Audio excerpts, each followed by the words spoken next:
Hey guys, welcome to Eclipse Education. Bihar Jeevika भर्ती series में आपका स्वागत है, जिसके तहत आज हम लोग डिस्कस करेंगे ब्लॉक प्रोजेक्ट मैनेजर का सब्जेक्ट नॉलेज।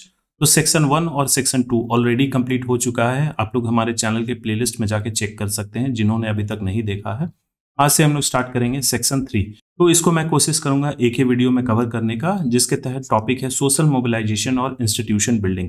बहुत सारे दोस्तों का काफी दिनों से ये रिक्वेस्ट था कि सर सेक्शन 3 अपलोड करिए। तो सेक्शन 3 देखिए अपलोड डायरेक्टली नहीं किया जा सकता, क्योंकि आपको एक सीक्वेंस में चलना होगा। इंडियन रूरल सोसाइटी जो है सेक्शन 1, जिसके तहत इंडियन रूरल सोसाइटी के बारे में दिया गया है, इंडियन रूरल इकोनॉमी के बारे में, इन सब चीजों को आपको समझना पड़ेगा। गांव के लेवल को आपको अच्छे तरीके से समझना पड़ेगा एग्जामिनेशन पॉइंट ऑफ व्यू से। फिर जिस स्कीम पे ये काम कर रही है NRLM, उसको आप लोगों को बहुत अच्छे तरीके से समझना पड़ेगा, जो कि था आपका सेक्शन 2 में। लास्ट वीडियो मैंने उसी के रिलेटेड बनाया था। देखिए इन सब का कंसेप्ट आपका क्लियर होगा, तभी आगे के सेक्शंस आपको अच्छे से समझ में आएंगे। आप लोगों से क्वेश्चन सॉल्व होंगे। आप लोग प्रीवियस लेक्चर्स को रिकॉल कर सकते हैं, उनसे रिलेट करिएगा। यहाँ देखिए जब आप पढ़िएगा तो NRLM से रिलेट करके देखिएगा, आपको चीजें क्लियर होती जाएंगी। और पेड बैचेस में ये ऑलरेडी कंप्लीट हो चुका है। वहां पे देखिए क्या है, एक एडवांटेज है कि वहां पे आप क्वेश्चंस पूछ सकते हैं, लेकिन यहाँ यूट्यूब पे आप क्वेश्चन नहीं पूछ सकते हैं। तो खैर आपकी चॉइस है, आप अगर यूट्यूब के माध्यम से पढ़ना चाहते हैं तो यहाँ भी मैं कंप्लीट करा दूंगा। लेकिन जो लोग ज्वाइन करना चाहते हैं वो ज्वाइन कर सकते हैं, अभी भी बैचेस चल रहे हैं। तो इसके तहत देखिए कई सारे पार्ट्स में बटे हुए हैं। सेक्शन 3 का ए हो गया, जिसमें हम लोग कम्युनिटी मोबिलाइजेशन पढ़ेंगे, यानी कि कंसेप्ट कि क्या ये कंसेप्ट है कम्युनिटी मोबिलाइजेशन का, और क्या रणनीति होनी चाहिए गरीब और जो वंचित लोग होते हैं, हाशिए पर रहने वाले, उनको मोबिलाइज करने का। तो ये चीज के बारे में हम लोग जानेंगे। फिर दूसरा टॉपिक है आपका सेल्फ हेल्प ग्रुप्स। इसको यहाँ पे विस्तार से हम लोग समझेंगे कि सेल्फ हेल्प ग्रुप्स का गठन कैसे किया जाता है, उसके गठन का कौन कौन सा चरण होता है। उसमें एक पंचसूत्र होता है, जिसके तहत रेगुलर मीटिंग, रेगुलर सेविंग्स, ये सारे टॉपिक्स दिए गए हैं। एक SSG को क्या क्या काम करना पड़ता है, किस तरीके से वो NRLM के तहत उनका काम चलता है।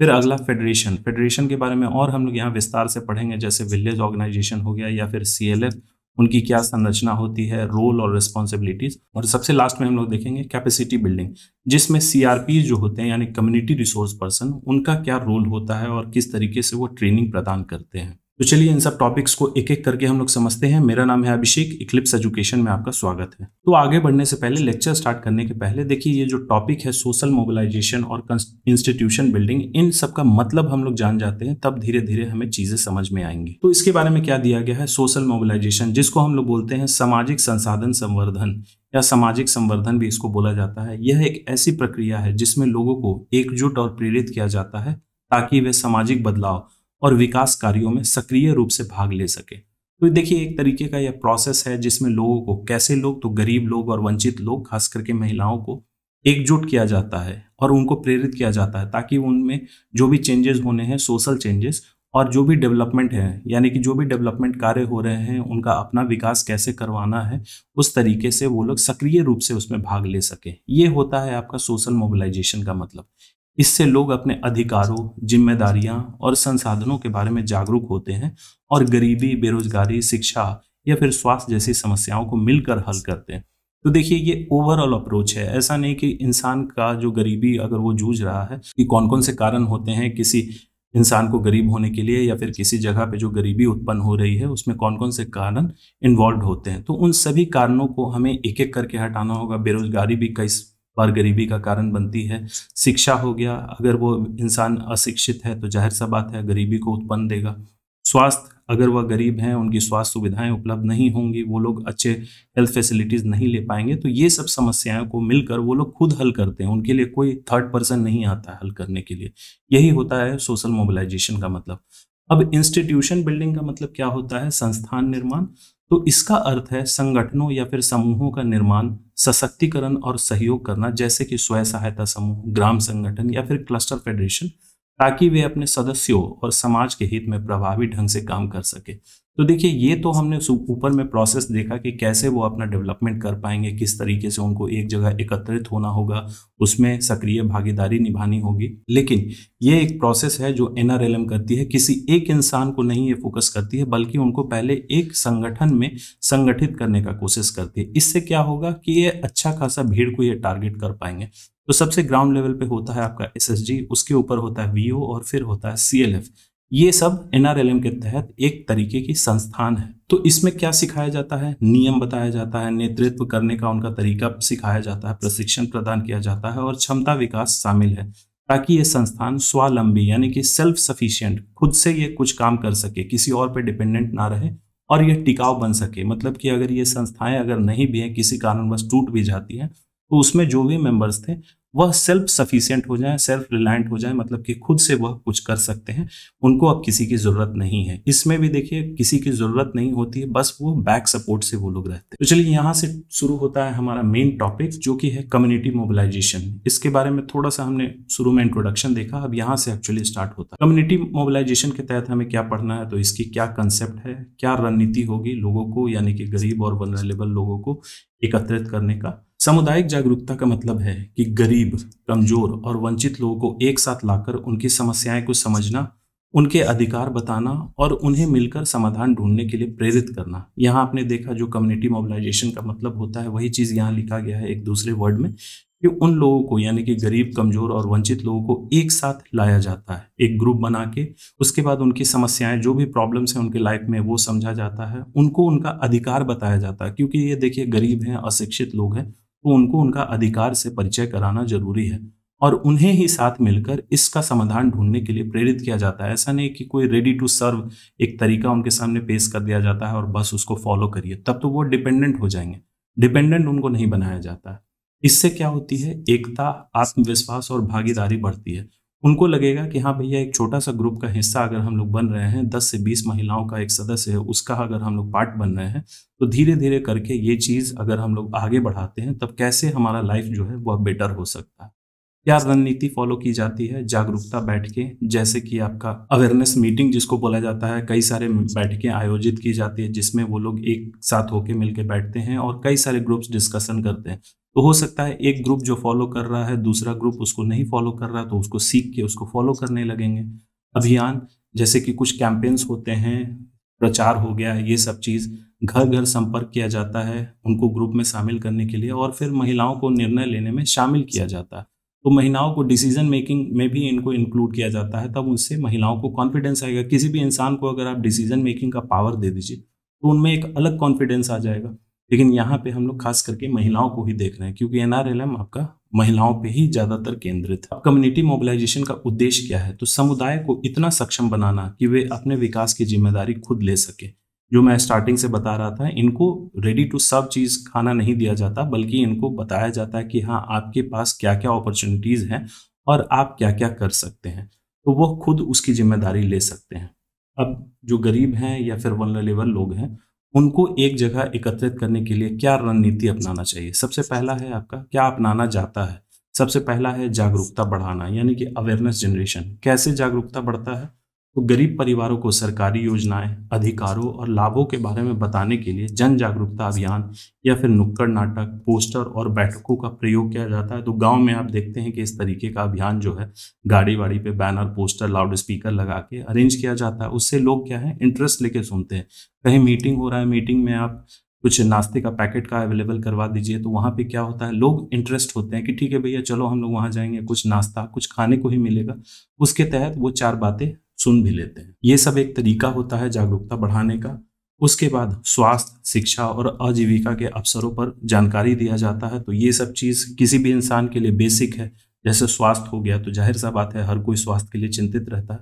शिक्षा हो गया, अगर उनके परिवार में छोटे बच्चे हैं तो जाहिर सा बात ये सोचेंगे कि भैया शिक्षा के लिए अच्छा ऐसा ऐसा हमारे पास अवेलेबल है, उसमें अगर हम लोग अपने बच्चे को स्कूल्स में एडमिशन करवाते हैं तो वहाँ एक टाइम का एटलीस्ट खाना मिल जाएगा। तो चलो स्कूल, बच्चे को स्कूल भेजना शुरू कर दो, नहीं तो अभी से खाए कमाएगा तो क्या उसकी इनकम होगी। और अगर उनको नौकरी भी मिलेगी तो बहुत अच्छे स्तर का नहीं मिलेगा, लेकिन पढ़ लिख जाएंगे तब उनको अच्छा लेवल का नौकरी मिलेगा। और सबसे जरूरी चीज़, ये जो PM पोषण अभियान है यानी कि मिड डे मील, उसके तहत उनको खाना मिल रहा है। तो ये सब चीज़ जो सरकारी स्कीम है वो एक एडवांटेज की तरह काम करती है।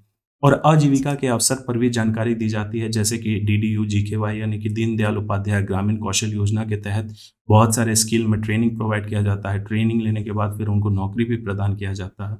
ये जागरूकता अभियान के तहत है। दूसरा क्या है, विश्वास और आत्मविश्वास बनाना। कैसे ये बनता है, तो परिवारों को व्यक्तिगत रूप से मिलकर उनकी समस्याएं सुनना और विश्वास पैदा करना। तो इसमें देखिए जो लोग अभी मेंबर नहीं बने, ये मेंबर बनाने का प्रोसेस हो रहा है, उसमें परिवारों को पर्सनली रूप से मिला जाता है और सभी के लाइफ में कुछ ना कुछ प्रॉब्लम होता है। लेकिन हम लोग यहाँ बात कर रहे हैं गरीब परिवार के बारे में, तो उनके पास समस्याएं होंगी, उनकी समस्या सुनने वाला कोई होगा और उसमें ये चीज़ बोला जाएगा कि हाँ देखिए इस तरीके से ये रास्ता है, आप अपनी प्रॉब्लम्स को दूर कर सकते हैं।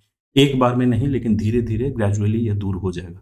तीसरा क्या है, कैसे आत्मविश्वास पैदा किया जाता है और विश्वास, तो महिलाओं को प्रेरित करने के लिए एसएसजी की सफलता की कहानियां साझा करना। तो कोई सफल एसएसजी है, उनके सामने एक एग्जाम्पल के तौर पे रख दिया जाता है, क्योंकि वो उसी गांव के ही होते हैं। हो सकता है जिस गांव में ये जागरूकता अभियान चल रहा है उसमें कुछ एसएसजी हैं जो पहले से ही बने हुए हैं, वो अगर सक्सेसफुल हैं तो उनका सक्सेस स्टोरी शेयर कर दिया जाता है उनके साथ। तो ये थोड़ा सा रियल लाइफ एक्सपीरियंस हो जाता है। तीसरा क्या है, किस तरीके से ऐड किया जाता है, तो गरीबों की सामूहिक पहचान। गांव की जनता मिलकर सबसे गरीब और कमजोर परिवारों की पहचान करती है। तो इसमें ग्राम सभा का रोल बहुत ही ज्यादा होता है, क्योंकि ग्राम सभा कौन हो गए, उस गांव के वोटर्स, जो भी एलिजिबल वोटर्स हैं वह ग्राम सभा हो गए, वही बताते हैं, वही पहचान करवाते हैं कि इस गांव में सबसे गरीब कौन है और सबसे कमजोर परिवार कौन है, जिसको बोला जाता है participatory identification of the poor.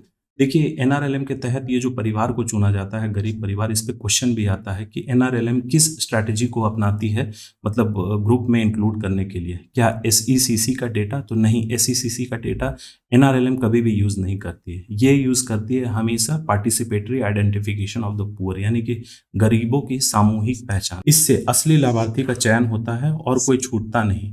देखिए एसईसीसी में क्या है, बहुत सारे उसमें वो कास्ट बेस्ड सेंसस था, यानी जातिगत जनगणना था 2011 की, तो उसमें बस वो कास्ट का डेटा दिखाता है, उसमें ये नहीं दिखाता है कि कौन लोग कितने गरीब हैं। हो सकता है 2011 में जो लोग गरीब हैं अभी के इस टाइम में वह गरीब नहीं है, वह गरीबी रेखा से बाहर निकल चुके हैं, लेकिन फिर भी अगर वो डेटा यूज करेंगे तो उसके तहत उनका सिलेक्शन हो जाएगा और जो एक्चुअल लाभार्थी हैं वो हो सकता है कहीं ना कहीं वंचित रह जाए। इसीलिए participatory identification of the poor strategy का इस्तेमाल किया जाता है लाभार्थियों को पहचानने के लिए और इसी के तहत उनका चयन होता है। इसके तहत कोई भी लाभार्थी जो सफल लाभार्थी होते हैं वह छूटते नहीं हैं। अगला क्या है, संस्थाओं का निर्माण, जैसे कि एसएसजी, वीओ, सीएलएफ, ये सब पहचान हो गया, जागरूकता अभियान हो गया। अब संस्थाओं का निर्माण किया जाता है, यानी कि गठन किया जाता है। गरीब परिवारों को स्वयं सहायता समूह एसएसजी में जोड़ा जाता है। आगे चलकर उन्हें ग्राम संगठन यानी कि विलेज ऑर्गेनाइजेशन और क्लस्टर लेवल फेडरेशन से जोड़ा जाता है ताकि आर्थिक और सामाजिक ताकत मिल सके। देखिए जो महिलाएं अभी एसएसजी की मेंबर है वही आगे चल के वीओ की भी मेंबर बनेंगी, यानी कि विलेज ऑर्गेनाइजेशन की, और फिर विलेज ऑर्गेनाइजेशन के बाद कुछ समय बीतने के बाद फिर सीएलएफ के वो मेंबर बनेंगे। ऐसा नहीं कि सीएलएफ में कोई अलग से महिलाएं आते हैं या फिर इधर उधर, बस उसका दायरा, जो क्षेत्र का दायरा होता है वह बढ़ जाता है। अब संस्थाओं का गठन हो गया, अब उनका ध्यान दिया जाएगा क्षमता निर्माण पे। तो सामुदायिक संसाधन व्यक्ति यानी कि सीआरपी, कम्युनिटी रिसोर्स पर्सन जो होते हैं, और एनजीओ, उनके माध्यम से प्रशिक्षण दिया जाता है। आगे हम लोग पढ़ेंगे कम्युनिटी रिसोर्स पर्सन कौन होते हैं। उसके बाद इनका और क्या क्षमता निर्माण किया जाता है, नेतृत्व में उनको आगे बढ़ाया जाता है। नेतृत्व का जो स्किल होता है वह उनको सिखाया जाता है, उनको आगे मौका देके। लेखा जोखा यानी कि बुक ऑफ अकाउंट्स उनको मेंटेन करना होता है। आजीविका कौशल, जो भी जैसे कृषि क्षेत्र में हो गया, गैर कृषि क्षेत्र में हो गया, उद्यम से रिलेटेड है, छोटे मोटे उद्यम, क्योंकि गाँव में तो छोटे ही उद्यम होंगे, उनसे रिलेटेड उनकी आजीविका कौशल प्रदान की जाती है और साथ में उनके अधिकारों की जानकारी पर जोर दिया जाता है। ये क्षमता निर्माण के तहत किया जाता है। फिर वित्तीय समावेशन को बढ़ावा दिया जाता है। कैसे वित्तीय समावेशन को बढ़ावा मिलता है, तो गरीब परिवारों को बैंक खाते खोलने, ऋण और बीमा की सुविधा दिलाना। तो सबसे पहले ग्रुप फॉर्मेशन हो गया, उनका कैपेसिटी बिल्डिंग कर दिया गया। अब एक फॉर्मल वर्क होता है कि एसएसजी को बैंक से जोड़ दिया जाता है, जिसमें सेविंग अकाउंट उनका ओपन किया जाता है इनिशियल स्टेज पे। उस पे ये लोग अपने पैसे जो है जमा करते हैं। जमा जो होता है पैसा, उसके एवज में उनको लोन भी प्रदान किया जाता है। उसी बैंक से लोन मिलेगा, एक सर्टेन अमाउंट उस पे फिक्स रहता है और उस पे इंटरेस्ट भी फिक्स रहता है। दूसरा क्या है, वित्तीय समावेशन को बढ़ावा देना के तहत तो एसएसजी को बैंकों से जोड़ना ताकि उन्हें आसानी से कर्ज और वित्तीय ज्ञान मिल सके। अब ये साहूकार पे डिपेंडेंट नहीं है, क्योंकि बैंक से जुड़ गए हैं। एक बार रास्ता खुल जाएगा तो फिर धीरे धीरे ये सभी कोई इससे लोन लेना शुरू कर देंगे। देखिए कोई भी इंडिविजुअली लोन नहीं ले सकते, जब भी लोन मिलेगा पूरे ग्रुप को मिलेगा। अगर जो भी अमाउंट मिलता है तो वो इस ग्रुप को मिलेगा और यह ग्रुप आपस में इंटरलोनिंग कर सकते हैं। अब ये आपसी सहयोग से होता है कि किनको ज्यादा जरूरत है।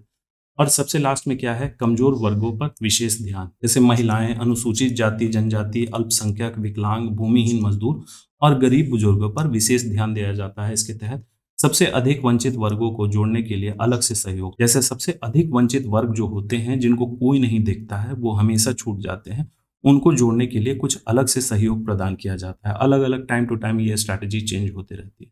तो यहाँ हमारा सेक्शन 3 का ए खत्म हुआ। अब अगला टॉपिक है आपका सेक्शन 3 का बी, जिसके तहत हम लोग खास करके एसएसजी के बारे में पढ़ेंगे, उसकी कैसी निर्माण होती है, उसके निर्माण की कौन कौन से चरण होती है, यानी स्टेजेस ऑफ ग्रुप डेवलपमेंट। उसके तहत एक बहुत ही इंपॉर्टेंट चीज होता है पंचसूत्र, जिसके तहत ये बहुत सारे पॉइंट्स होते हैं, 5 तरीके का कुछ रूल होता है, उसको हम लोग पढ़ेंगे धीरे धीरे करके। सबसे पहले हम लोग देखते हैं एसएसजी का गठन।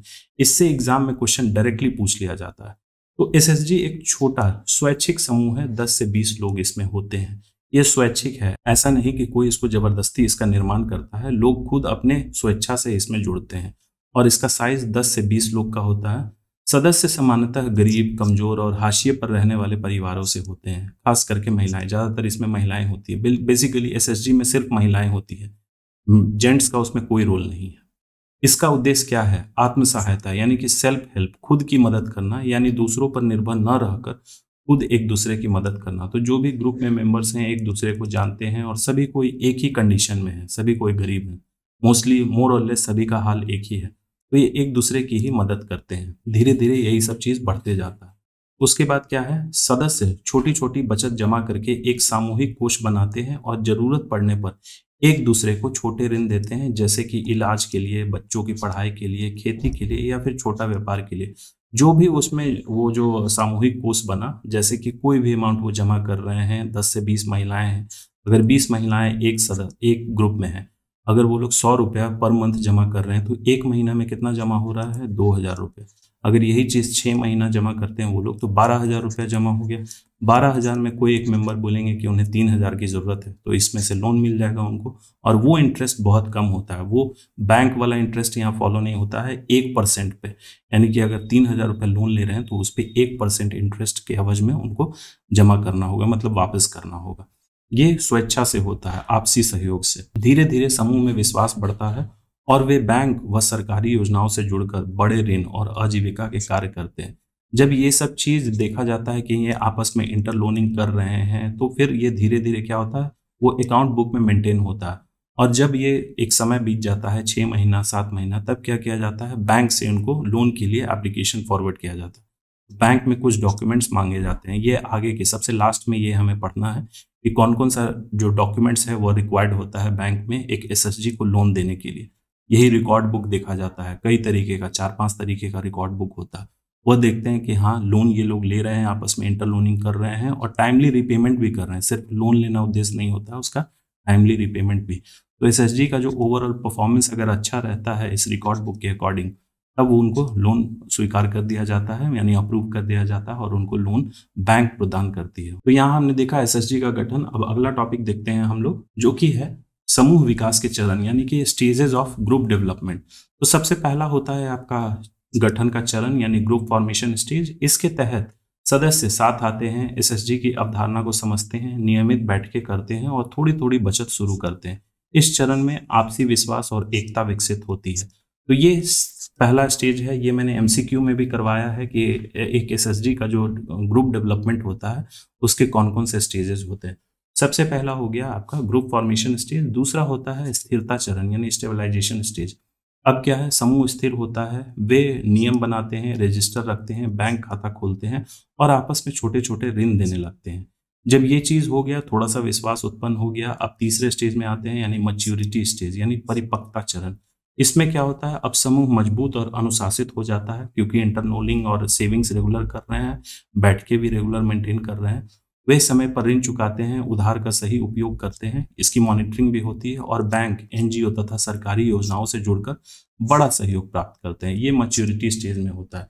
बेसिकली 3 ही स्टेज होता है किसी भी एसएसजी का ग्रुप फॉर्मेशन का। अब चलिए अगला टॉपिक देखते हैं, काफी इंपॉर्टेंट टॉपिक है, द कंसेप्ट ऑफ पंचसूत्र, यानी कि पंचसूत्र की अवधारणा। इसको क्या बोला जाता है, पंचसूत्र को 5 golden rules of SSG success. कोई एसएसजी सक्सेस करेगा या फेल करेगा, यही पंचसूत्र पे ही डिपेंड करता है। ये एक तरीके का रूल बुक होता है, कोई बुक नहीं होता है बल्कि एक तरीके का रूल होता है। इसमें कौन कौन से 5 रूल्स हैं? सबसे पहला है नियमित बैठकें। तो एसएचजी सदस्य हर हफ्ते या महीने मिलकर समस्याओं, बचत, ऋण और समूह की गतिविधियां पर चर्चा करते हैं। तो इनको नियमित बैठ के मेंटेन करना है, चाहे वह महीने में एक बार रहे या फिर सप्ते में एक बार रहे या 15 दिन पे एक बार। दूसरा क्या है, नियमित बचत। हर सदस्य एक तय राशि नियमित रूप से बचाता है, इससे बचत की आदत और आर्थिक सुरक्षा विकसित होती है। तीसरा क्या है, नियमित आपसी ऋण। सिर्फ पैसा सेव नहीं करना है बल्कि आपस में लोन भी लेना है। साहूकारों के बजाय सदस्य अपने सामूहिक कोष से कम ब्याज पर ऋण लेते हैं। चौथा गोल्डन रूल क्या है आपका, पंचसूत्र का, तो समय पर ऋण चुकाना। अब आपने रेगुलर बैठ के लगा ली, नियमित बचत कर लिया, आपसी ऋण भी दे दिया आपने, अब उस ऋण को आपको चुकाना भी है, लेकिन समय पे चुकाना है। तो सदस्यों को समय पर ऋण चुकाना चाहिए, इससे अनुशासन मेंटेन रहता है, ग्रुप में विश्वास भी रहता है और बैंक का भरोसा भी बना रहता है। देखिए, कोई भी मेंबर अगर ये सब चीज देखेंगे कि हाँ भैया उन्होंने, हाँ वो एक्चुअली उन्हीं का पैसा है सारे मेंबर्स का, अगर कोई एक मेंबर वो पैसा ले रहा है और टाइमली पे बैक कर रहा है, तब एक विश्वास उत्पन्न हो जाएगा, एक अनुशासन मेंटेन रहेगा और बैंक भी देखेगी कि हाँ भैया ये लोग आपस में लोन ले रहे हैं तो उसका टाइमली रिपेमेंट कर रहे हैं। अब सबसे लास्ट में कौन सा गोल्डन रूल है पंचसूत्र का, तो अद्यतन लेखा जोखा, यानी कि up to date book of accounts. तो जो भी बुक ऑफ अकाउंट्स होते हैं वो अप टू डेट होने चाहिए, जैसे कि एसएसजी बचत, ऋण, भुगतान और बैठकों का सही और समय पर लेखा जोखा रखते हैं। साफ सुथरे खाते से पारदर्शिता बढ़ती है। तो देखिए, ये सब चीज जो है, एसएसजी बचत हो रहा है, ऋण कितना दिया जा रहा है, कौन लोग ले रहे हैं, भुगतान यानी कि पेमेंट शेड्यूल वगैरह, बैठकी यानी मीटिंग का टाइमिंग, किस दिन मीटिंग हुई थी, उसमें किस बातों पर चर्चा हुआ था, किन मुद्दों पर चर्चा हुआ था, अगला बैठक कब होगा, ये सब कुछ सही समय पर लेखा जोखा मेंटेन होना चाहिए उनके बुक ऑफ अकाउंट्स में। और साफ सुथरे जो खाते होते हैं, यह क्या, ट्रांसपेरेंसी यानी पारदर्शिता बढ़ा। तो यही है आपका पंचसूत्र, यानी कि 5 golden rules of SHG success. इसको एक दो बार आप लोग देख लीजिएगा, ये बहुत अच्छे तरीके से याद हो जाएगा। अब अगला है एसएचजी की संरचना। तो इसकी संरचना में देखते हैं कौन कौन होते हैं। तो सदस्य बेसिकली 10 से 20 गरीब महिलाएं होती हैं, कुछ कुछ केस में मर्द भी हो सकते हैं, लेकिन यूजुअली ये नहीं होते, जेंट्स को मीटिंग में अलाउड भी नहीं रहता। तो 10 से 20 ग्रामीण गरीब महिलाएं होती हैं। अब इसमें कुछ पद होते हैं, पदाधिकारी, जैसे कि एक ग्रुप बना तो उसमें जाहिर सा बात है कोई मॉनिटर होगा, कोई सब मॉनिटर होगा, कोई आपका एक और पोस्ट होगा। तो इसमें 3 पोस्ट होते हैं एक एसएचजी के अंदर। एक होता है आपका प्रेसिडेंट, जिसको बोला जाता है अध्यक्ष। तो यह समूह का नेतृत्व करता है और बैठकों की अध्यक्षता करता है। इसका इलेक्शन कैसे होता है वो सब हम आगे जानने को मिलेगा हमें। दूसरा पद होता है सचिव, तो बैठक का विवरण और रिकॉर्ड रखता है, जो भी मीटिंग्स हो गया उसके बारे में डिटेल्स ये सारा मेंटेन रखते हैं और रिकॉर्ड भी मेंटेन रखते हैं। तीसरा पद होता है कोषाध्यक्ष, तो बचत और खाते का प्रबंधन यही करता है। जो भी बैंक में अकाउंट ओपन होता है ये सारा कुछ इनके पास डिटेल रहता है, और जो भी सेविंग्स वगैरह हो रहा है या फिर इंटर लोनिंग हो रहा है ये सब कुछ इनके पास होता है। ये जो ऑफिस बियरर्स हैं यानी पदाधिकारी हैं, इनको लोकतांत्रिक प्रक्रिया से चुना जाता है। अब इनके लिए कोई अलग से इलेक्शन नहीं करवाया जाता, कोई इलेक्शन कमीशन नहीं करवाती, बल्कि जो भी उसमें मेंबर्स हैं 10 से 20 में जो मेंबर्स हैं वही लोग आपस में सभी कोई मिलके इसको चुनते हैं डेमोक्रेटिक प्रोसेस से। पदाधिकारियों का चुनाव कैसे होता है, जो भी हमने अभी 3 पदाधिकारी देखा उनका चुनाव कैसे होता है। तो नेताओं का चुनाव सहमति या मतदान से होता है। सहमति भी कि हाँ इनको बनना चाहिए क्योंकि ये हमारे ग्रुप का रिप्रेजेंट करने के लिए ये जो मेंबर हैं ये सही हैं, बाकी इनको अध्यक्ष बना, कोषाध्यक्ष बनाए, इनको सचिव बनाए। तो ये सब आपसी सहमति से होता है और इनका कार्यकाल सामान्यतः 1 या 2 वर्ष होता है और फिर नेतृत्व बदल जाता है ताकि पारदर्शिता और सहभागिता बनी रहे। तो देखिए टाइम भी बहुत छोटा होता है, 1 से 2 साल का उनको मौका दिया जाता है। सभी मेंबर्स हैं, सबको बराबर मौका मिलता है। अब हो सकता है किन्हीं को पहले मिल जाए, किन्हीं को बाद में मिले। तो ये इसके जरिए क्या होता है, पारदर्शिता और सहभागिता बनी रहती है। अगर आपको किसी ग्रुप का लीडर बना दिया जाए तो आप खुद ही मोटिवेट हो जाएंगे। लीडर बनाने का बस यही पर्पस होता है। बाकी लोगों से आपको ऊंचा नहीं माना जाता, लेकिन आपको क्या कर दिया जाता है, बस ये कि हाँ आप मोटिवेटेड फील करो। और समय समय पर जब उसको चेंज किया जाता है तो लगता है कि हाँ अब हम भी सक्षम हो गए हैं, इसलिए हमें यह पद मिला है। तीसरा क्या है, चुनाव आमतौर पर नियमित बैठक में खुले रूप से होते हैं। ऐसा नहीं कि ये किसी सीक्रेट बैलेट बॉक्स के थ्रू होता है, यह जो मीटिंग होता है उसी के दौरान यह चुनाव किया जाता है। अब अगला सेक्शन है सेक्शन 3 का सी। तो इसमें हमें बाकी चीजों के बारे में पढ़ना है। अभी हमने एसएसजी के बारे में पूरा उसका गठन, इसकी संरचना, पंचसूत्र के बारे में जान लिया। अब हम लोग यहाँ विशेष करके देखेंगे फेडरेशन के बारे में, यानी कि विलेज ऑर्गेनाइजेशन और क्लस्टर लेवल फेडरेशन की क्या संरचना होती है, उनकी क्या रोल एंड रिस्पॉन्सिबिलिटी होती है। एक एक करके हम लोग देखते हैं। सबसे पहला है आपका विलेज ऑर्गेनाइजेशन यानी कि ग्राम संगठन। तो इसकी संरचना कैसी होती है? यह संगठन गांव स्तर पर बनता है। एक वीओ में लगभग 10 से 20 एसएसजी शामिल होते हैं। जैसा कि मैंने लास्ट वीडियो में भी बताया था और एमसीक्यू में भी मैं डिस्कस करता हूं हमेशा, कई सारे एसएसजी मिलके एक वीओ का निर्माण करते हैं। तो यहाँ देखिए नंबर एग्जैक्टली दे दिया, 10 से 20 एसएसजी मिलके एक विलेज ऑर्गेनाइजेशन का निर्माण करते हैं और हर एसएसजी से 2 महिला प्रतिनिधि वीओ की बैठक में भाग लेते हैं। तो वीओ देखिए एक गांव स्तर पे हुआ, हो सकता है उस गांव में और भी वीओ हो। तो जब वीओ की मीटिंग होती है तो हर एसएसजी से 2 महिलाएं प्रतिनिधि जाती हैं वीओ की बैठक में। वीओ के पास कुछ ये होते हैं, कार्यकारी समिति होती है, जैसे कि अध्यक्ष होता है, उपाध्यक्ष, सचिव, कोषाध्यक्ष और छोटे छोटे उप समिति होते हैं, जैसे वित्त के लिए अलग होता है, स्वास्थ्य के लिए, सामाजिक मुद्दे के लिए। ऐसा नहीं कि कोई बाहरी इंसान इसमें इन्वॉल्व होता है। यही जो पूरे मेंबर्स हो गए एसएसजी सभी जगह के हो गए, उन सभी में से ये सब पद दिया जाता है। इनकी जो बैठकें होती हैं मासिक या पखवाड़े में, पखवाड़े कहने का मतलब कि 15 दिन में, इसको इंग्लिश में फोर्टनाइट भी बोला जाता है। अब इनकी यानी कि वीओ की क्या भूमिका और जिम्मेदारियां होती हैं? तो सबसे पहला है एसएसजी की क्षमता निर्माण, क्योंकि एसएसजी के ठीक ऊपर का बॉडी है ये, तो उनकी क्षमता बढ़ाना, महिलाओं को वित्तीय साक्षरता, नेतृत्व और आजीविका कौशल सिखाना। दूसरा क्या है? वित्तीय प्रबंधन, यानी कि एसएसजी को ऋण देना, बचत पर नजर रखना और समय पर वसूली करना। तो देखिए एक फंड था जिसके बारे में मैंने डिस्कस किया था, आरएफ, जिसको बोलते हैं हम लोग रिवॉल्विंग फंड। तो रिवॉल्विंग फंड एक वीओ ही होता है जो कि आपका एसएसजी को प्रदान करता है। तो एसएसजी को ऋण भी इसी ने दिया, बचत पर ये लोग नजर भी रख रहे हैं कि हाँ इनका बचत टाइमली हो रहा है या नहीं हो रहा है, और समय पर वसूली भी यही करते हैं। तीसरा क्या है कि पंचसूत्र लागू करवाना, जैसे नियमित बैठकें, नियमित बचत, परस्पर ऋण, समय पर चुकौती और सही हिसाब किताब। ये चीज जो है पंचसूत्र का लागू करवाना इनकी ही जिम्मेदारी होती है। अगला क्या है इसकी भूमिकाएं और जिम्मेदारी? तो सामाजिक सशक्तिकरण, जैसे महिला अधिकार, शिक्षा, स्वास्थ्य, घरेलू हिंसा और बाह विवाह जैसे मुद्दों पर यह चर्चा करती है। जो भी इनके मीटिंग्स होते हैं, ये देखिए एसएसजी से ऊपर लेवल का हो गया, तो इनकी बात का जो वजन होगा वो थोड़ा सा और डेप्थ में जाएगा। तो यहाँ पे महिला अधिकार से रिलेटेड कुछ टॉपिक्स पे डिस्कशन किया जाता है गांव में, क्योंकि देखिए वहाँ जो भी मेंबर्स हैं वो सब के सब तो गरीब हैं, जितने भी मेंबर्स हैं इसमें सब के सब गरीब हैं। शिक्षा का स्तर देखा जाता है कि हाँ आप लोग शिक्षा से वंचित हैं, क्या उसमें और इम्प्रूवमेंट करना चाहिए, किस तरीके से, अगर फैसिलिटी है हमारे पास ऑलरेडी गाँव में तो आप लोग बच्चे को क्यों नहीं भेज रहे हैं वहाँ पढ़ने के लिए। स्वास्थ्य जैसे वैक्सीनेशन वगैरह हो गया, इन सब के बारे में इनको अवेयर कराया जाता है। घरेलू हिंसा अगर हो रहा है तो आप वहाँ खुल के बोलिए, उसका निपटारा होगा। और बाल विवाह जैसे मुद्दों पर चर्चा किया जाता है। अब पांचवा क्या इसका रोल एंड रिस्पॉन्सिबिलिटी है? तो बैंक से जोड़ना, एसएसजी को बैंकों से जोड़ना और सामुदायिक निवेश कोष यानी कि सीआईएफ, कम्युनिटी इन्वेस्टमेंट फंड का प्रबंधन करती है। तो कम्युनिटी इन्वेस्टमेंट फंड सीएलएफ के माध्यम से आता है, वही इस मतलब वीओ सीएलएफ क्या देख करेगी, कम्युनिटी इन्वेस्टमेंट फंड जो है वो वीओ को प्रदान करेगी और वीओ फिर आपका एसएसजी को देगी। मॉनिटरिंग, निगरानी करना, यानी एसएसजी के काम पर नजर रखना और पारदर्शिता बनाए रखना। अगर एक एसएसजी के अंदर किसी तरीके का विवाद हो रहा है तो उसका समाधान भी करवाती है, जैसे सदस्यों के बीच झगड़े को शांतिपूर्ण तरीके से हल करना, तो देखिए ये वीओ ही करवाएगी।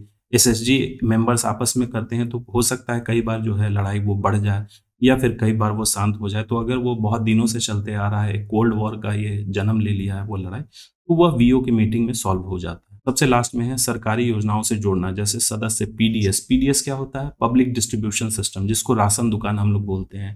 पेंशन हो गया, मनरेगा, प्रधानमंत्री आवास योजनाओं का लाभ लें। तो ये सब इनका काम होता है। ये अपर बॉडी होती है तो इनकी थोड़ी सी रिस्पॉन्सिबिलिटी बढ़ जाती है।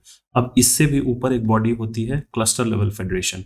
इसके बारे में हम लोग देखते हैं इसकी संरचना के बारे में। तो सीएलएफ कई ग्राम संगठनों का एक बड़ा संगठन होता है जो कि ब्लॉक या फिर क्लस्टर स्तर पर बनता है। तो एसएसजी सबसे नीचे का लेवल हुआ, फिर कई सारे एसएसजी को मिला के वीओ बना एक गांव लेवल पे, और कई सारे वीओ मिलके एक ऑर्गेनाइजेशन का निर्माण करती है, एक संगठन का निर्माण करती है, जिसको हम लोग बोलते हैं सीएलएफ। तो ये ब्लॉक लेवल के एक संस्था है। इसमें 15 से 30 गांव शामिल हो सकते हैं, यानी कि 15 से 30 वीओ शामिल होते हैं इसमें। हर वीओ अपने प्रतिनिधि भेजता है। एसएसजी में क्या था, जब वीओ की मीटिंग होती थी तो हर एसएसजी 2 प्रतिनिधि को भेजता था वीओ की मीटिंग में। अब वीओ सीएलएफ की मीटिंग में क्या करेगा, हर वीओ अपना एक रिप्रेजेंटेटिव भेजेगा। देखिए सीएलएफ के अंतर्गत कई सारे वीओ हो गए, जैसे 15 से 30, अगर हम लोग 30 को भी काउंट करें तो 30 रिप्रेजेंटेटिव हो जाते हैं। इसमें कौन कौन से पद होते हैं? देखिए सामान्य सभा होती है, सभी वीओ के प्रतिनिधि से बनी होती है सामान्य सभा।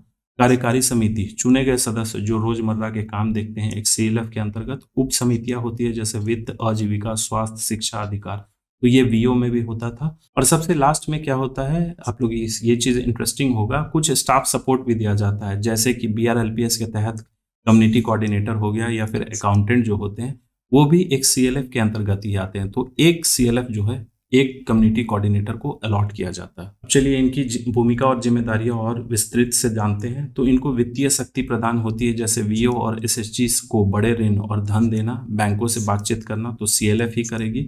इनका क्षमता निर्माण, एसएसजी वीओ नेताओं के लिए बड़े प्रशिक्षण कार्यक्रम कराना, निगरानी और पर्यवेक्षण यानी कि वीओ की गतिविधियों पर यह नजर रखती है, खातों का ऑडिट करती है। आजीविका संवर्धन यानी कि सामूहिक उद्यम, कलेक्टिव एंटरप्राइज, बहुत सारे लोग मिलकर अगर एक एंटरप्राइज, एक बिजनेस खोलना चाहते हैं तो वो उसको बोलते हैं हम लोग सामूहिक उद्यम। कौशल प्रशिक्षण, उत्पादक समूह शुरू करना, उत्पादक समूह यानी कि प्रोड्यूसर ग्रुप्स, बहुत सारे जो उत्पादक हैं वो एक तरीके का ग्रुप बनाना चाहते हैं ताकि उनको कलेक्टिव बार्गेनिंग का पावर मिल सके। प्रतिनिधित्व, ब्लॉक जिला स्तर पर महिलाओं की आवाज उठाना, तो देखिए ये एक बड़ी बॉडी है, सबसे ऊपर लेवल की बॉडी है, जो भी इनके द्वारा दिया गया स्टेटमेंट होगा उसका वजन भी ज्यादा होगा।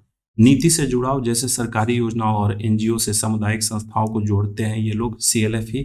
संकट प्रबंधन, अगर किसी तरीके का प्राकृतिक आपदा आता है जैसे कि कोविड आया था या फिर बाढ़ की स्थिति में या फिर सामाजिक संघर्ष में, ये सहयोग करते हैं। सामाजिक अभियान, साक्षरता हो गया, स्वास्थ्य जागरूकता, लैंगिक समानता को ये बढ़ावा देती है। सबसे ऊपर की बॉडी है तो जाहिर सी बात है थोड़ा सा इनका रोल्स एंड रिस्पॉन्सिबिलिटी बढ़ेगा। अब देखिए यहाँ मैंने एक इमेज के जरिए कुछ समझाने का प्रयास किया है। एसएसजी क्या है, जड़ें हैं। वीओ क्या है, शाखाएं हैं। लेकिन सीएलएफ क्या है, ऐसी बड़ी पेड़ है जो कि इन दोनों को छाया और मजबूती प्रदान करती है। तो इस तरीके से भी हम लोग समझ सकते हैं कि सीएलएफ का रोल क्या है, वीओ क्या है और एसएसजी क्या है। अब चलिए सबसे लास्ट में इसको समझते हैं, सेक्शन 3 का डी यानी कि कैपेसिटी बिल्डिंग, जिसके तहत हम लोग देखेंगे कम्युनिटी रिसोर्स पर्सन कौन होते हैं, उनका क्या रोल होता है और उनकी ट्रेनिंग कैसे होती है। तो सबसे पहले हम लोग आइए यहाँ जानते हैं क्षमता निर्माण का अर्थ क्या होता है। क्षमता निर्माण का मतलब है गरीब और कमजोर लोगों में कौशल प्रदान करना, ज्ञान, आत्मविश्वास और नेतृत्व क्षमता विकसित करना, ताकि वे अपने समूहों और संस्थाओं को बेहतर तरीके से चला सके। तो ऐसा नहीं होता है क्षमता निर्माण के तहत कि कोई भी स्कीम आया उनके हाथ में आप पकड़ा दो, यहाँ आप ये काम करो या फिर उनको नौकरी दे दो, ऐसा नहीं। उनको डेवलप किया जाता है कि अगर आपको चटाई बनाने आता है तो आप बेहतर चटाई कैसे बना सकते हैं और उसको बेच कैसे सकते हैं बेहतर प्राइसेस में। जैसे कि अगर आप एग्जांपल लीजिए, गांव में एक चटाई बनाया जा रहा है, वो लकड़ी से ही बनाया जाता है, बांस से, तो उसका प्राइस वहां पे हो सकता है वह 200 रुपये में बेच रहा है। लेकिन यहीं पे अगर आप शहर में आइए, देखिए एक मॉल में वही चटाई, सेम चटाई, वह हो सकता है 1500 में बिक रहा है। तो भैया ऐसा डिफरेंस क्यों है, ये खरीद तो इन्हीं से रहे हैं। तो इनको ये सब प्रॉपर मार्केटिंग स्ट्रैटेजी उसमें सिखाया जाता है। और बाकी बहुत सारे चीज़ हैं, जैसे कि कृषि में भी कि आप कैसे अपनी उत्पादकता, उसी ज़मीन में उत्पादकता बढ़ा सकते हैं। बहुत ज़्यादा उसमें आपको इनपुट नहीं लगेगा, अगर लग भी रहा है तो सरकार आपको सपोर्ट दे रही है, उसके तहत कई सारी योजनाएं चल रही हैं।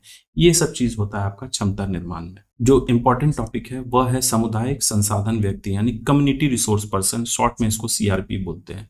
तो सीआरपी वे अनुभवी सदस्य होते हैं जो एसएसजी, वीओ या सीएलएफ से आते हैं और मार्गदर्शक, प्रेरक और प्रशिक्षक की भूमिका निभाते हैं। देखिए सीआरपी बेसिकली इनका रोल क्या है, एसएसजी में महिलाओं को भर्ती कराना, अगर हम लोग आम भाषा में इसकी बात करें तो सीआरपी कौन होते हैं, कहीं बाहर से नहीं आते हैं, ये उसी एसएसजी के मेंबर होते हैं। 1-2 साल उनका एक्सपीरियंस होना चाहिए, मतलब कि एसएसजी में एक मेंबर जिसको जीविका दीदी भी बोला जाता है, और साथ में उनका कैरेक्टर को देखा जाता है कि उनका साफ सुथरा कैरेक्टर है, मतलब किसी तरीके के कोई गैरकानूनी गतिविधियां में वो इन्वॉल्व नहीं है। वोकल है, मतलब कि उनको बोलना अच्छा आता है। ठीक है, गरीब हैं, अशिक्षित हैं, लेकिन उनको बोलना अच्छा आता है। जरूरी नहीं है कि बोलने के लिए आपको शिक्षा की ही जरूरत है।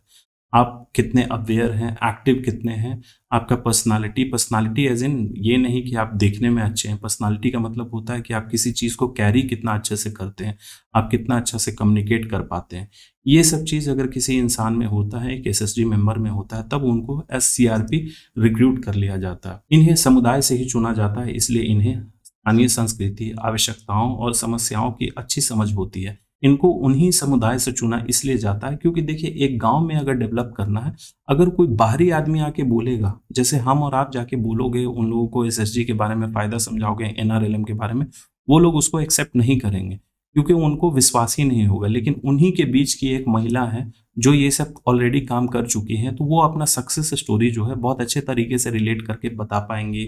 उनको स्थानीय संस्कृति के बारे में जानकारी होगी, क्या उनकी आवश्यकता है वह बताएगी। हम और आप आवश्यकता नहीं बल्कि जाके वर्बली उनको बताइएगा, प्रैक्टिकल नहीं बल्कि हम लोग थ्योरेटिकल कंसेप्ट से उनको बता पाइएगा। और उनको समस्याओं की अच्छी समझ होती है, इसीलिए वह कम्युनिटी से ही चुने जाते हैं। अब सीआरपी की क्या भूमिका होती है? तो प्रशिक्षण, एसएसजी सदस्यों को पंचसूत्र जैसे बैठकें हो गए, बचत, ऋण भुगतान, रिकॉर्ड रखना, ये सब सिखाती हैं सीआरपी। सहयोग, तो समूह बनाने की शुरुआती अवस्था में मार्गदर्शन करना, यही सीआरपी ही प्रदान करते हैं सहयोग। जागरूकता फैलाना, यानी सरकारी योजनाएं, अधिकारों और सुविधाओं की जानकारी इन्हीं के द्वारा फैलती है। वित्तीय साक्षरता, महिलाओं को बचत, बैंकिंग, ऋण भुगतान और हिसाब किताब रखना, ये सिखाती हैं। नेतृत्व विकास, समूहों में नेताओं को पहचानना और उन्हें आगे बढ़ाना। तो देखिए यहाँ पे सीआरपी का कैसे काम हो गया, जैसे कि वह इलेक्शन हो रहा है, उसके तहत क्या है, सपोज करिए एक टर्म चल गया, दूसरा टर्म में क्या है, किन्हीं को समझ में नहीं आ रहा है कि अब किनको बनाया जाए। ये 3 पद जो था, अध्यक्ष, कोषाध्यक्ष और सचिव का, इन लोगों को समझ में नहीं आ रहा है, लोग हिचकिचा रहे हैं, तो सीआरपी जाके उनको एक सपोर्टिंग हैंड प्रदान कर देते हैं कि देखिए आप लोगों में से ये इंसान जो है ये अध्यक्ष बनने लायक हैं, क्योंकि ये थोड़ा सा एक्टिव रहते हैं। ये सब चीज़ भी हो गया। अगर किसी तरीके का विवाद होता है, समूह के आंतरिक झगड़े शांति से ये सुलझाते हैं। किसी तरीके का कोई विवाद हो गया तो ये समझाते भी हैं, क्योंकि उसी लेवल के होते हैं और ये लोग कोई बाहरी नहीं उनको ट्रीट करते हैं, ये समझते हैं कि भैया ये हमारे में से ही एक है। संपर्क जोड़ना, एसएसजी को बैंक, बाजार, प्रशिक्षण संस्थान और सरकारी कार्यक्रमों से ये जोड़ते हैं। अब यहाँ हम लोग देखते हैं सीआरपीज का प्रशिक्षण। तो देखिए सीआरपीज को डायरेक्ट रिक्रूट करके ऐसा नहीं कि उनको काम पे दे दिया जाता है, क्योंकि वो तो पहले मेंबर ही हैं। अब उनको एक विशेष कार्य करना है तो पहले उनका ट्रेनिंग जरूरी है। तो सीआरपीज को दूसरों को मार्गदर्शन देने से पहले विशेष प्रशिक्षण दिया जाता है और इसमें कुछ विषय होते हैं प्रशिक्षण के, जैसे कि सबसे पहला हो गया एसएसजी की बुनियादी बातें, जैसे गठन हो गया, कैसे उनका गठन करवाना है, पंचसूत्र के बारे में प्रॉपर नॉलेज उनको दिया जाता है, ट्रेनिंग दिया जाता है बेसिकली। लेखा जोखा और वित्तीय प्रबंधन करवाना, ये एकदम प्रॉपर तरीके से कि आप कैसे उसको इम्प्लीमेंट करा सकते हैं, किस किस बातों का आपको ध्यान रखना है। गरीबों के अधिकार और योजनाओं के बारे में उनको अप टू डेट कराया जाता है। नेतृत्व और संवाद कौशल, मतलब कि लीडरशिप क्वालिटी सिखाया जाता है। और संवाद कौशल कहने का मतलब कि आप किस तरीके से कम्युनिकेट कर सकते हैं। वहाँ भाषा नहीं बताया जाता बल्कि एक तरीका होता है। कम्युनिकेशन के लिए भाषा एक साधन होता है, लेकिन वह जरूरी हिस्सा नहीं होता है। कई लोग नॉन वर्बली भी कम्युनिकेट कर सकते हैं, मतलब जो लोग नहीं बोल सुन सकते हैं उनके लिए भी कम्युनिकेशन का एक माध्यम होता है साइन लैंग्वेज। तो ये वहाँ लैंग्वेज पे नहीं जोर दिया जाता है संवाद में, बल्कि एक तरीका सिखाया जाता है कि आप अगर बैंक में जा रहे हैं तो किस तरीके से आप बैंक में बात कर सकते हैं, कोई सरकारी दफ्तर में जा रहे हैं तो वहाँ अपनी बातों को आप कैसे रख सकते हैं, ये होता है संवाद कौशल। अब अगला क्या है, विवाद समाधान और समस्या हल करने की कला। तो ये भी उनको ट्रेनिंग में प्रोवाइड किया जाता है कि अगर किसी ग्रुप मेंबर्स में या फिर कोई ग्रुप में सभी मेंबर्स के बीच में किसी तरीके का विवाद चल रहा है कोई भी बात को लेके, उसका समाधान ये लोग कैसे निकालें और ये हल करने की भी कला उनको सिखाई जाती है। सफल एसएसजी और महासंघों का दौरा यानी एक्सपोजर विजिट कराया जाता है। एक नए नवेला एसएसजी है, उन्हें कुछ मोटिवेट करना है तो वो क्या करेंगे, कोई सक्सेसफुल एसएसजी का इनके पास लिस्ट रहता है सीआरपीज के पास, तो ये क्या करेंगे, इनको इनके पास ले जाएंगे कि देखिए ये कैसे किस तरीके से काम कर रहे हैं। ये लोग भी आप ही की तरह नए नवेले थे, लेकिन धीरे धीरे ये लोग बने रहे, ये सारा कुछ जो है पंचसूत्र को फॉलो किए, नियमित बैठकें करते रहे। उसके तहत आज की स्थिति में देखिए कि सभी कोई का स्थिति जो है पहले से तो बहुत अच्छा हो गया। प्रशिक्षण जो है आमतौर पर राज्य ग्रामीण आजीविका मिशन यानी कि एसआरएलएम द्वारा डे एनआरएलएम के तहत किया जाता है। तो प्रशिक्षण के लिए कोई अदर इंस्टीट्यूट नहीं आता, बल्कि एसआरएलएम यानी स्टेट रूरल लाइवलीहुड मिशन के द्वारा ही करवाया जाता है। अब देखते हैं सीआरपीज और क्षमता निर्माण का महत्व क्या होता है। तो एसएसजी और महासंघों को यह मजबूत करता है, गरीब महिलाओं में आत्मनिर्भरता और आत्मविश्वास पैदा करता है, समूह के कामकाज में पारदर्शिता लाता है और गरीबी कम करने और सामाजिक सशक्तिकरण में मदद करता है। तो देखिए ये सब चीज़ तो हो गया, अभी तक हमारे समझ में यही आ रहा था कि इस एसएसजी बन गया, ठीक है। उनको बनाने के लिए कोई ना कोई तो व्यक्ति होंगे एज मोटिवेटर के रूप में काम करेंगे, जो प्रेरणा देते हैं कि हाँ आप एसएसजी में अगर इन्वॉल्व होते हैं तब आप किस तरीके से आपका ये होगा, ओवरऑल ग्रोथ होगा। तो वो बीआरएलपीएस के एम्प्लॉय नहीं करते बल्कि सीआरपीज ही करते हैं। और ये हर लेवल पे, चाहे एसएसजी लेवल पे हो गया, एसएसजी तो सबसे फाउंडेशन लेवल होता है, वहाँ पे महिलाओं को एसएचजी में संगठित करते हैं, पूरा ट्रेनिंग देते हैं, फिर आगे वीओ में भी ये ट्रेनिंग प्रदान करते हैं, वहाँ पे भी, और सीएलएफ में भी। तो इनका रोल जो है तीनों जगह पे ये होता है, हर तरीके का ये इनका रोल होता है, बहुत ही लंबा चौड़ा रोल होता है, बहुत ही सोच समझ के एक सीआरपी को रिक्रूट किया जाता है।